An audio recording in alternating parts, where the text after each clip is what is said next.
Bendito Dios, poderoso Rey, Señor, en el nombre de Jesucristo, en esta hora, Padre, te pido, Dios Todopoderoso, que quemes mis labios, que bendigas, Dios Todopoderoso, este mensaje, que lo utilices para tocar el corazón y la mente de aquellos que han de escuchar a través de estos medios electrónicos. Sea tu voluntad, Padre, y sea únicamente tu nombre engrandecido. En el nombre de Jesús, en esta hora inicio. Primera de Samuel, capítulo 27, versículo 1 al 4. Escuche la lectura. Dijo luego David en su corazón: al fin seré muerto algún día por mano de Saúl. Nada, por tanto, me será mejor que fugarme a la tierra de los filisteos, para que Saúl no se ocupe de mí y no me ande buscando más por todo el territorio de Israel. Así escaparé de su mano. Se levantó pues David, y con los 600 hombres que tenía consigo se pasó a Aquis, hijo de Maoc, rey de Gat. Y moró David con Aquis en Gat, él y sus hombres, cada uno con su familia. David con sus 2 mujeres, Ahinoam, Jezreelita, y Abigail, la que fue mujer de Nabal, el de Carmel. Y vino a Saúl la nueva de que David había huido a Gat, y no le buscó más. Este tema lo he titulado Una decisión equivocada. La historia del rey David nos enseña que antes de llegar a reinar sobre Israel, él fue perseguido y acosado por Saúl, por el rey Saúl, quien celoso por el respaldo que Dios daba a David, buscaba la ocasión para darle muerte. Cansado de tantas persecuciones, en este capítulo se narra cómo David toma una mala decisión: habitar con el enemigo. Temiendo la inestabilidad de Saúl, deja de confiar en Dios. Este capítulo muestra una actitud incorrecta y un comportamiento no digno de aquel que confiaba y creía en Dios. Sus acciones y los acontecimientos demuestran que momentáneamente dejó de lado la obediencia ante el Altísimo. Muchas veces en la vida, hermano, por las luchas, por las pruebas, por todo lo que se enfrenta diariamente, el ser humano toma decisiones incorrectas. Muchas veces, debido a las manipulaciones en el trabajo, debido a las burlas, el hombre cede y se va a convivir, a frecuentar con el enemigo. Son decisiones equivocadas, son decisiones que traen consecuencias a la vida del ser humano, y más adelante vamos a ir viendo todo esto. Pero antes vamos a analizar quiénes eran los filisteos, de dónde venían, cómo Dios los formó, por qué eran enemigos de Israel. ¿Se ha preguntado esto usted? ¿De dónde venían aquellas personas que habitaban la tierra cuando el pueblo de Dios venía a la tierra prometida? Los filisteos eran descendientes de un hijo de Noé, Cam. Después del diluvio, la tierra fue poblada por Sam, Cam y Jafet, a quienes le nacieron hijos después del diluvio. Génesis capítulo 10, versículo 1 en adelante. En el Antiguo Testamento, Abraham y su hijo Isaac vivieron en la tierra de los filisteos. Abraham tuvo un pacto con Abimelec, rey de Gerar, y su general Filco. En Génesis capítulo 21, versículo 22, ahí lo puede usted leer. También en el capítulo 21, versículo 34. Cuando los israelitas salieron de Egipto, los filisteos estaban ampliamente repartidos a lo largo de la franja costera entre Egipto y Gaza. Por esto los israelitas se vieron obligados a cruzar el desierto.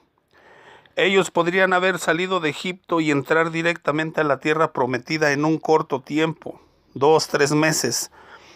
Pero para evitar el enfrentamiento con ellos en su camino a la tierra prometida, tuvieron que rodear. En Éxodo capítulo 13, versículo 1, ahí puede leer usted esta historia. Además, Dios también tenía que tratar con aquel pueblo y tenía que llevarlo por el desierto para enseñarles, para cambiarlos, para moldearlos, para transformar su mentalidad de esclavo en un hombre libre, en hombres libres, en hombres fuertes. Durante su viaje a la tierra prometida no hubo enfrentamiento entre estos 2 pueblos. Cuando Josué ya era un anciano, ellos dominaban 5 ciudades: Gaza, Ascalón, Asdod, Edcrón y Gat. Josué capítulo 13, versículo 2 al 3. A partir de este momento y por muchas generaciones, este pueblo fue usado por Dios para castigar a los israelitas. Jueces capítulo 3, versículo 1 al 4. Al inicio del reinado de Saúl, los filisteos tenían un poderío militar muy fuerte. Ellos controlaban la distribución del hierro, además de contar con herreros a quienes únicamente encontraban en la tierra filistea. Los herreros eran los fabricantes de armas, lanzas, hachas, escudos. Primera de Samuel, capítulo 13, versículo 19 al 22, ahí lo puede usted leer. Este era pues el enemigo natural de Israel. Este era ahora el pueblo en el cual David decidió partir. Un pueblo enemigo. Voy a seguir dándole lectura al capítulo 5, versículo 5 al 12 del capítulo 27 de Primera de Samuel. Sí, escúchelo usted. Y David dijo a Aquis: si he hallado gracia ante tus ojos, séame dado un lugar en alguna de tus aldeas para que habite allí, pues, ¿por qué ha de morar tu siervo contigo en la ciudad real? Y Aquis le dio aquel día a Siclat, por cual Siclat vino a ser de los reyes de Judá hasta hoy. Fue el número de los días que David habitó en la tierra de los filisteos, 1 año y 4 meses. Y subía David con sus hombres y hacía incursiones contra los jesuritas, los gesritas y los amalecitas, porque estos habitaban de largo tiempo la tierra, desde como quien va a Sur hasta la tierra de Egipto. Y asolaba David el país y no dejaba con vida hombre ni mujer, y se llevaba las ovejas, las vacas, los asnos, los camellos, las ropas, y regresaba a Aquis. Y decía Aquis: ¿dónde has merodeado hoy? Y David decía: en el Negev de Judá, en el Negev de Jeramel y en el Negev de los Ceneos. Ni hombre ni mujer dejaba David con vida para que viniese a Gat, diciendo: no sea que den aviso de nosotros y digan: esto hizo David. Y esta fue su costumbre todo el tiempo que moró en la tierra de los filisteos. Y Aquis creía a David y decía: él se ha hecho abominable a su pueblo de Israel, y será siempre mi siervo. Un comportamiento inapropiado. 1 año 4 meses. Un comportamiento indigno. Cierto que estos pueblos a los cuales asolaba David no eran gratos a Dios por su idolatría, pero no era una actitud correcta para un guerrero de Dios. Existe un dicho que dice: a la tierra que fueres, haz lo que vieres. Un dicho mundano que mucha gente aplica en su vida. Un cristiano no debe de hacer de esta forma. Un verdadero hijo de Dios debe comportarse como tal, esté donde esté. Un verdadero hijo de Dios debe de ser de una sola cara. Conoce o ha conocido gente que en un lugar actúan de una forma y en otro lugar ni los conoces por portarse de otra manera. Hace varios tiempo, hermano, en una reunión, conocí a un varón y, ¿sabes? Estaba un pastor ahí con nosotros platicando y el pastor nos estaba atendiendo y aquel varón era congregante de la iglesia donde este pastor ordenaba. Y se deshizo en amabilidades y se deshizo en plática, en charlas, en chistes. Una persona grata, una persona agradable. Platicamos de trabajo, estaba yo sin trabajo y ¿sabes qué? Me ofreció trabajo. Quedamos de vernos al otro día en un lugar allá por satélite. Este varón todavía al despedirnos de la reunión nos echó un ray en su carro y nos dejó cerca de nuestra casa. Al otro día, muy temprano, estuve esperándolo ahí enfrente de un restaurante, El Portón. ¿Y sabes qué? ¿Cuál sería la sorpresa? Que al llegar este varón, lo primero que dijo: ¿sabes qué, amigo? Ayer estuvimos muy contentos, estuvimos muy felices, estuvimos bromeando. Espero que lo entiendas, pero aquello ya pasó. Ahora, aquí ya no somos Ya no somos hermanos. Aquí somos diferentes. Y yo únicamente le dije, no te preocupes. Yo entiendo mi posición. Yo vengo a trabajar, vengo por un trabajo, no te preocupes. Un cambio, hermano, completamente drástico. Un cambio al 100%. Otro ejemplo, niños, jóvenes, incluso adultos, son muy serios y muy educados cuando están con sus papás, cuando están con sus amigos, pero cuando están lejos en una excursión o cuando están en otra parte se transforman, son groseros, majaderos, no saben respetar a la gente. ¿Cómo cambian los niños, los jóvenes? A veces no los reconoces en la calle. Gente voluble de dos caras. El rey David se transformó. Esta forma de actuar lo acompañó todo el tiempo que vivió entre los filisteos.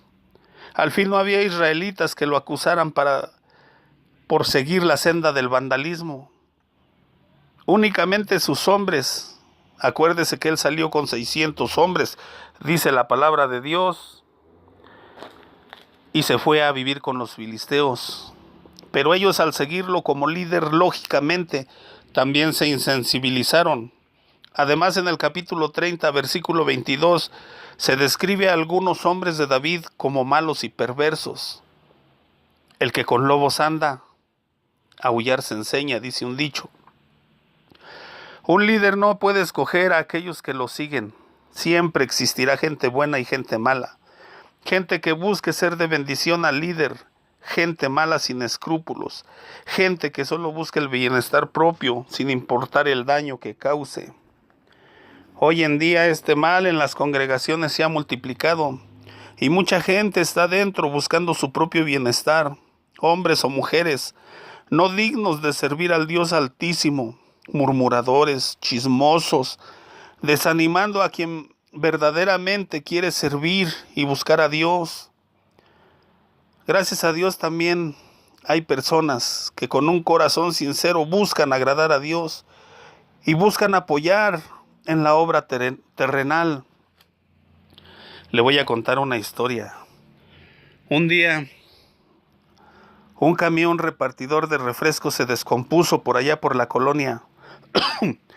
La noche llegó y ellos no podían arreglar el desperfecto del camión.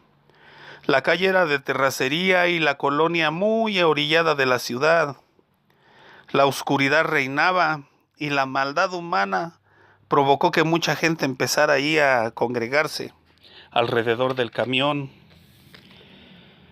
¿Sabe? Habían como 3 o 4 casas, estábamos a la orilla de la colonia, ahí estábamos nosotros de jóvenes. Empezaron tomando un refresco. Después entre la plática destaparon otro y así empezaron a bajar cajas para tomar refrescos. Los trabajadores lógicamente estaban espantados y ellos lo único que querían era salir de ahí. Después, gente de la colonia empezó a llegar y empezaron a agarrar una caja, luego 2 cajas. Luego el hermano, el botín, la rapiña, no se hizo esperar y el camión quedó vacío en cuestión de minutos. Nosotros nos sorprendimos porque éramos la pandilla de aquel lugar y estos varones esperaban que nosotros fuéramos los que vaciáramos el camión. Pero sorpresa, los que vaciaron el camión fueron los vecinos. Gente que nunca había robado. Ahí se contaminó y se llevó cajas de producto para su casa. La rapiña contamina a aquel que se deja atrapar por el momento. Finalmente llegaron por el camión como a las 12 de la noche y se lo llevaron. Y aquellos varones, en vez de maldecirnos a nosotros nos agradecieron por el apoyo que les dimos. ¿Cómo cambia la situación, verdad? El rey David asoló aquella tierra despojando a sus moradores de su vida. No respetó hombre o mujer, niño o anciano. En la guerra, cuando el enemigo llega muchas veces, esta es la consigna del enemigo. Esta es la consigna: matar, destruir, no respetar la vida de nadie. Existe un partido político y se acercan las elecciones, hermano. Piense bien por quién va a votar. Este partido desea con todo su corazón la guerra. Incluso mucha gente se ha dejado dominar y piensa igual. Desean un golpe de estado, desean una revolución, una guerra civil. No saben ni lo que esto significa. No saben cómo sufren los más desprotegidos. Robos, asesinatos, violaciones, tanto a hombres como a mujeres, niños no se diga, hambres, pestes, falta de agua, escasez de productos. Un mercenario, un asesino, un líder que Dios usó para azotar y castigar a aquellos pueblos idólatras, un poeta, un hombre sensible, ahora transformado por la situación en la cual vivía, convertido en una fiera sedienta de sangre. Primera de Samuel, capítulo 28, versículo 1 al 2. Escuche usted lo que dice. Aconteció en aquellos días que los filisteos reunieron sus fuerzas para pelear contra Israel. Y dijo Aquis a David: ten entendido que has de salir conmigo a campaña, tú y tus hombres. Y David respondió a Aquis: muy bien, tú sabrás lo que hará tu siervo. Y Aquis dijo a David: por tanto, yo te constituiré guarda de mi persona durante toda mi vida. Siendo enemigos naturales, llega el momento de la guerra. Los filisteos reúnen todo su poderío militar para ir en contra de Israel. El rey David, lógicamente, se ve involucrado en este conflicto. Pero él decide obedecer a aquel que le había librado, que le había brindado su ayuda, aun cuando tuviera que luchar contra sus hermanos. Fíjese en qué situación se encontraba el rey, hermano. La lealtad hacia aquella persona que lo había ayudado ahora lo obligaba a luchar en contra de su propia gente. Esta batalla fue muy importante y marcaría el inicio del reinado de David. El rey Saúl aquí comete una equivocación más en su vida. Invadido por el miedo al ver el poderío de sus enemigos, decide consultar a una adivina. Él mismo sabía que era aborrecible a Dios. Dios en su voluntad permisiva permite que el profeta Samuel vuelva del más allá. Recuerda, hermano, que de allá nadie ha vuelto, a menos que Dios lo permita. Y Dios le permitió volver a Samuel. Usted lo puede leer en este capítulo 30, léalo en su casa, deleítese en la palabra de Dios y vea cómo el profeta vuelve para profetizar la muerte de Saúl y de sus hijos, entre ellos Jonathan, el más grande y querido amigo de David. Lógicamente, al pasar revista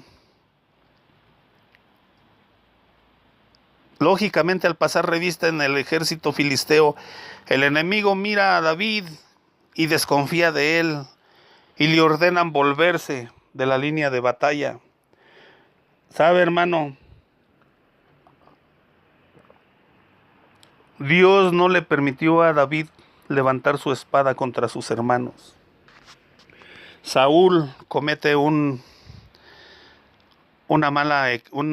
toma una mala decisión y su vida estaba a punto de terminar. Imagínese usted cuántas veces David le perdonó al rey Saúl la vida. Si hubiera participado en este combate, hubieran quedado cara a cara. ¿Cómo hubiera reaccionado David al ver en peligro la vida de Saúl y de su amigo querido Jonathan?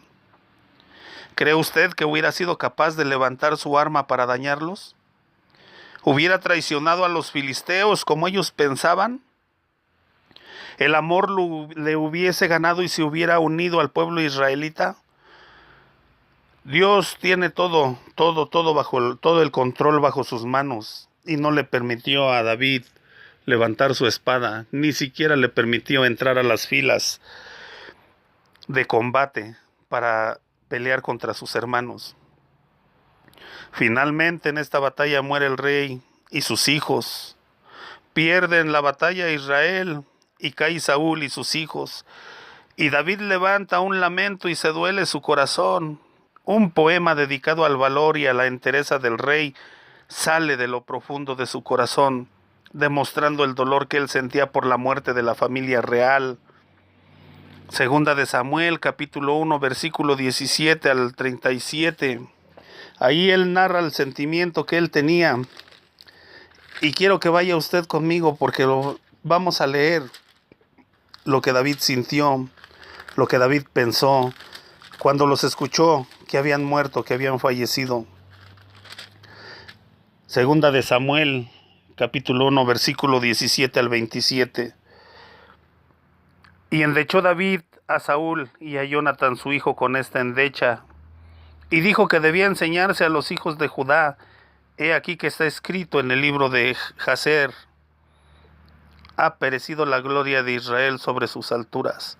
Cómo han caído los valientes. No lo anunciéis en Gat, ni deis las nuevas en las plazas de Ascalón, para que no se alegren las hijas de los filisteos, para que no salten las hijas de los incircuncisos. Montes de Gilboa, ni rocío ni lluvia caiga sobre vosotros, ni seáis tierra de ofrendas, porque ahí fue desechado el escudo de los valientes, el escudo de Saúl, como si no hubiera sido ungido con aceite. Y al final, versículo 26, angustia tengo por ti, hermano mío Jonatán, que me fuiste muy dulce, más maravilloso me fue tu amor que el amor de las mujeres. Cómo han caído los valientes, han perecido las armas de guerra. Mueren la familia real. Cómo han caído los valientes, han perecido las armas de guerra. Finalmente David vuelve con los suyos para ser coronado como rey de Israel. Esta batalla fue decisiva para el rey Saúl. En el capítulo 28, versículo 22, el rey Aquis hace un ofrecimiento al rey David. Y dijo Aquis a David: por tanto, yo te constituiré guarda de mi persona durante toda mi vida. Él confiaba y creía en la lealtad de David, un ofrecimiento que muchos no despreciarían, formar parte de la realeza. Pero Dios siempre tiene mejores ofrecimientos que los que ofrece el mundo. En vez de ser guardia, Dios lo pondría como rey, cabeza en vez de cola. Sabes, hermano, el enemigo te puede ofrecer muchas cosas: lujos, mujeres, placeres, trabajos de prestigio. Pero Dios siempre te ofrecerá lo mejor de la vida: paz, armonía, felicidad, seguridad física y emocional, vida eterna, amor, refugio. Lo que Dios ofrece no es pasajero, es eterno. Lo que el mundo ofrece es temporal, es pasajero. Muchas veces tú vas a tener que tomar decisiones fuertes en tu vida y tener que decidir entre dejar un buen trabajo, un buen sueldo para servir a Dios, o dejar a Dios para tener un buen sueldo, un buen trabajo, un trabajo seguro. Aquí, hermano, cada quien tiene que tomar la decisión personal. Así como David vivió con el enemigo, hoy en día tenemos que convivir buenos y malos, justos e injustos. Y estoy hablando de la iglesia, el pueblo de Dios, dentro de las congregaciones. ¿Sabes? Cuando yo llegué a los caminos de Dios, hermano, hubiera dado mi vida por cada uno de mis hermanos. Pero al paso del tiempo me fui dando cuenta que ahí también existen hombres malos. Dentro de las congregaciones no todos son buenos. Y muchas veces yo me pregunto, ¿de cuáles eres tú? ¿De los buenos o de los malos?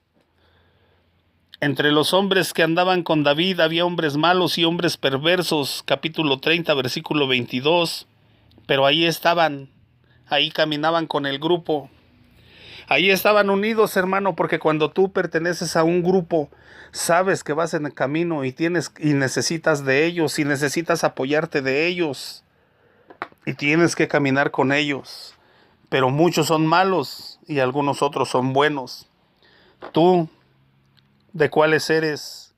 San Mateo capítulo 13. San Mateo capítulo 13. Versículo 24 al 30. Escucha lo que ahí dice San Mateo capítulo 13, 24 al 30. Les refirió otra parábola diciendo: el reino de los cielos es semejante a un hombre que sembró buena semilla en su campo, pero mientras dormían los hombres vino su enemigo y sembró cizaña entre el trigo y se fue. Y cuando salió la hierba y dio fruto, entonces apareció también la cizaña. Vinieron entonces los siervos del padre de familia y dijeron: Señor, ¿no sembraste buena semilla en tu campo? ¿De dónde, pues, tiene cizaña? Él les dijo: un enemigo ha hecho esto. Y los siervos les dijeron: ¿quieres, pues, que vayamos y la arranquemos? Él les dijo: no sea que al arrancar la cizaña arranques también con ella el trigo. Dejad crecer juntamente lo uno y lo otro hasta la siega. Y al tiempo de la siega yo diré a los segadores: recoged primero la cizaña y atadla en manojos para quemarla, pero recoged el trigo en mi granero. Bendito sea el Dios Todopoderoso. Un día, hermano, un día se va a marcar la diferencia. Buenos y malos, justos e injustos, gente que busque agradar a Dios, gente que busca sus propios intereses personales. Dos tipos de personas: gente que apoya, gente que anima, gente que alienta, gente que desanima, gente que critica, gente que juzga, gente que es piedra de tropiezo. Cuando alguien se levante en su contra dentro de la congregación, recuerde, Jesucristo mismo nos advierte de todo esto. Usted no se desanime, no se entristezca, no se aparte de la congregación, no se aparte de Dios. Muchas veces Dios permite este roce en las congregaciones para probar su fe, para ver si verdaderamente viene usted a la iglesia a buscar a Dios o si solo viene a socializar.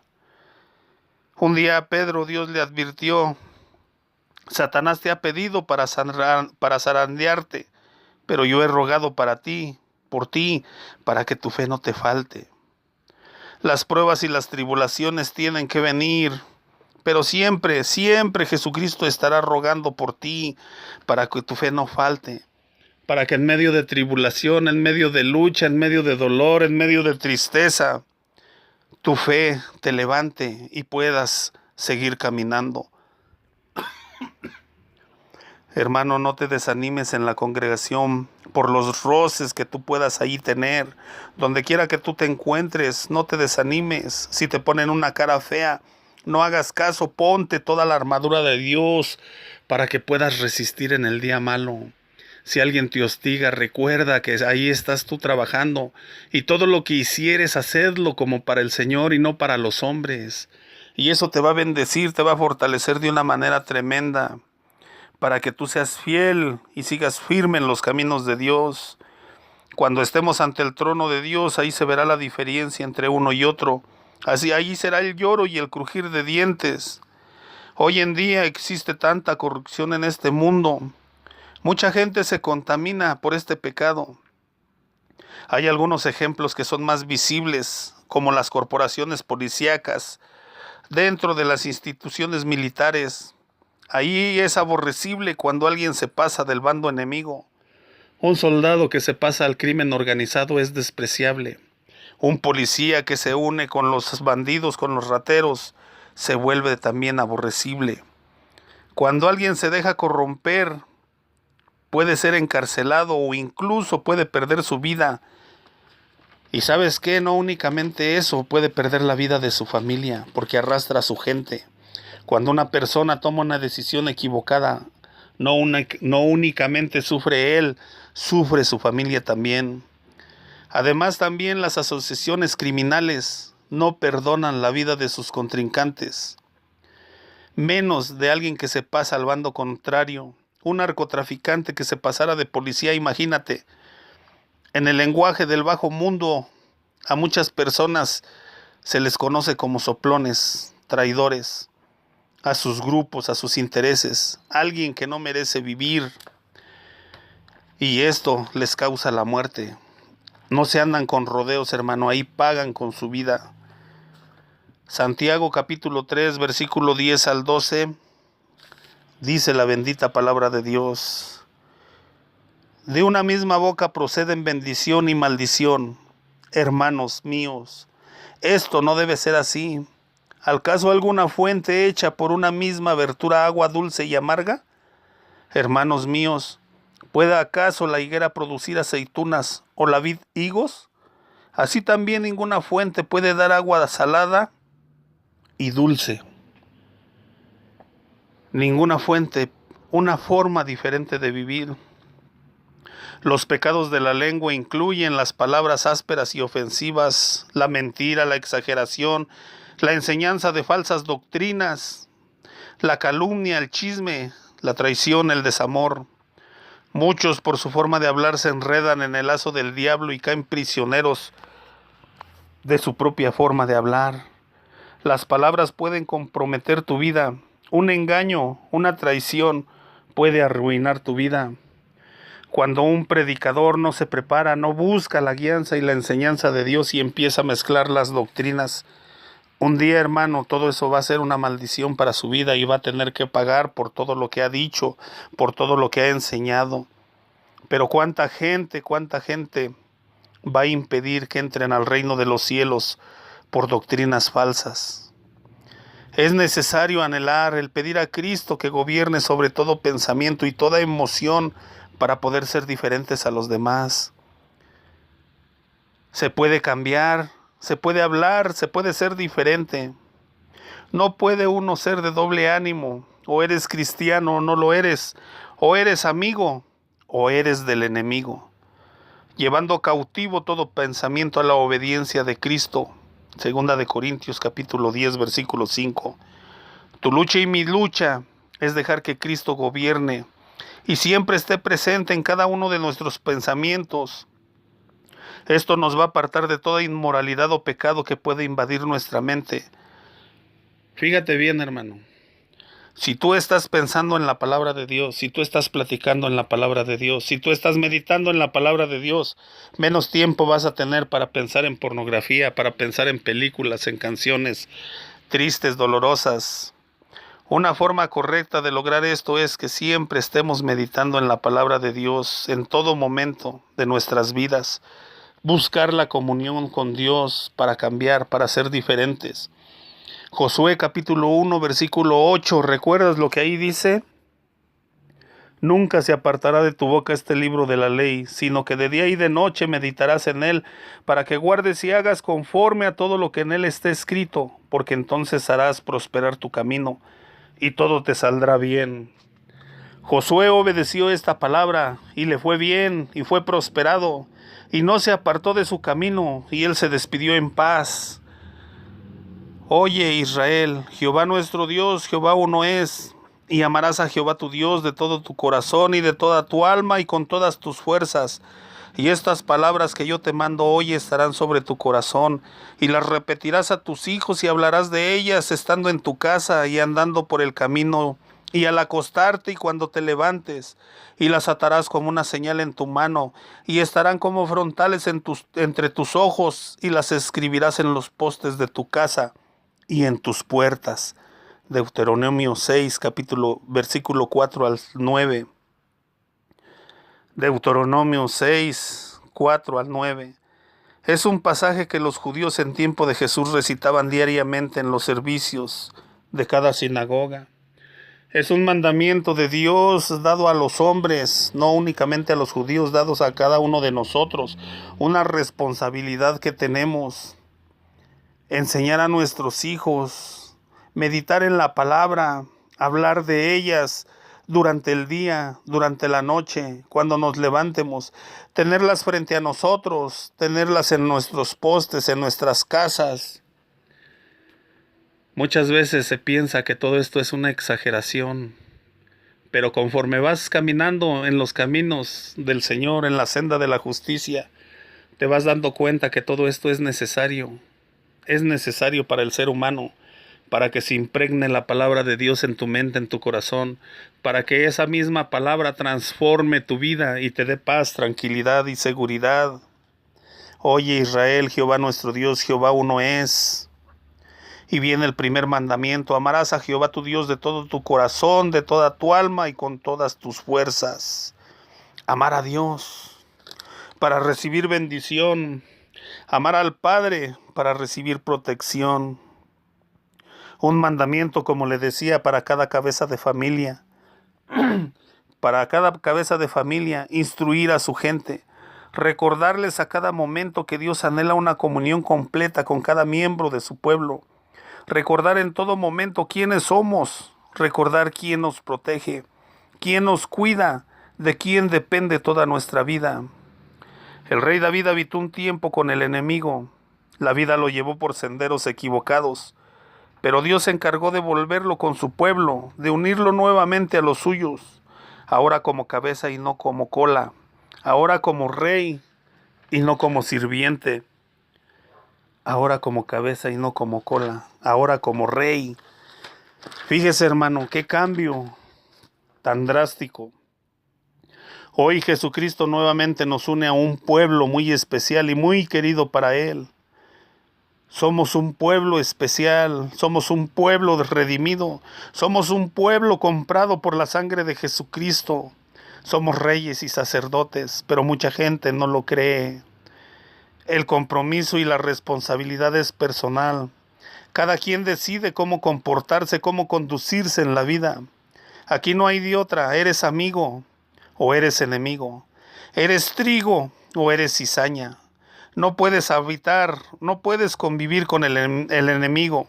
Si tú haces esto, llegará un día en que el enemigo te ataque, te desconozca, te mate. Muchas veces te dejas manipular por aquellas personas que son más fuertes de ti. Y muchas veces los viernes, cuando cobran, te invitan a ir a tomar la copa y ahí estás tú con el enemigo conviviendo. Muchas veces dices: ¿qué tiene de malo? Únicamente voy a comer. Vendes tu primogenitura por un plato de lentejas. ¿Qué tiene de malo? Me gusta divertirme. Dios no está en contra de que te diviertas, pero no puedes divertirte con el enemigo. El enemigo te va a dar una puñalada un día, cuando menos lo esperes. Compórtate dignamente como un verdadero hijo de Dios. Graba la palabra de Dios en tu corazón y en tu mente para que puedas entender, para que puedas comprender la grandeza y la anchura del Dios Todopoderoso, para que puedas vivir sin anhelar aquellos deleites mundanos, aquellos deleites del mundo. Ser una luz que ilumine, ser una luz que anime, que aliente. Al final recibirás tu recompensa por tu buen comportamiento, recibirás tu corona. Si vives queriendo estar con el enemigo y participando con él, deleitándote en lo que él ofrece, recuerda que un día tendrás que responder por tu comportamiento. Un día recibirás el castigo por no guardar tus vestiduras. O un día recibirás el premio que Dios tiene para cada uno de aquellos que se mantuvieron fieles. Apocalipsis capítulo 22, versículo 12 al 16. He aquí yo vengo pronto, y mi galardón conmigo, para recompensar a cada uno según sea su obra. Hay un galardón, hermano, y una recompensa. Yo soy el alfa y el omega, el principio y el fin, el primero y el último. Bienaventurados los que lavan sus ropas para tener derecho al árbol de la vida y para entrar por las puertas en la ciudad. Mas los perros estarán fuera, y los hechiceros, los fornicarios, los homicidas, los idólatras y todo aquel que ama y hace mentira. Yo, Jesús, he enviado mi ángel para daros testimonio de estas cosas en las iglesias. Yo soy la raíz y el linaje de David, la estrella resplandeciente de la mañana. Hay un galardón, hermano, una promesa. Jesucristo viene pronto con un galardón para recompensa de aquellos que le han servido. Y da una bienaventuranza para todo aquel que se está esforzando por lavar sus ropas para entrar por las puertas. Pero también dice quiénes estarán fuera. Y al final dice: y todo aquel que ama y hace mentira. Él ha enviado a su ángel para dar testimonio de estas cosas en las iglesias. Escucha la palabra de Dios, hermano. Medita en ella, reflexiona. Deseo con toda mi alma y con todo mi corazón que esta palabra sea una bendición a tu vida. Y si alguna necesidad tienes, Dios está contigo. para levantarte. Y si has caído o estás coqueteando con el mundo, es hora de volverte a Jesucristo con todo tu corazón, con toda tu alma, con toda tu mente. Inclina tu rostro, cierra tus ojos. Y si tú quieres elevar una oración, elévala. Dios está ahí contigo. Platícale lo que tú tienes, lo que tú sientes. Bendito Dios, poderoso Rey. Señor, en el nombre de Jesús, escucha, Dios, a aquellas personas que han de orar. Padre, yo no las conozco, pero tú las miras y las entiendes. Si alguna necesidad fuerte tuviesen, en el nombre de Jesús pido por ellas. Bendígalas, Padre. Si alguien ha caído, levántelo con su poder y su fuerza, con su Espíritu Santo. Porque 7 veces cae el justo, Señor, pero de todas ellas usted lo levantará. Levante con su poder a su pueblo, Señor. Transforme el corazón, transforme la mente. Bendiga, Señor, y derrame de su espíritu en esta hora. Levante con su poder, Señor, al desanimado. Quite todo desaliento, toda depresión, todo aquello, Señor, que esté actuando en contra de usted. En el nombre de Jesús yo lo ato, Señor, y lo ato y le pongo límites. En el nombre de Jesús bendiga usted a las personas que escuchen este mensaje. Amén. Dios les bendiga. Hasta luego.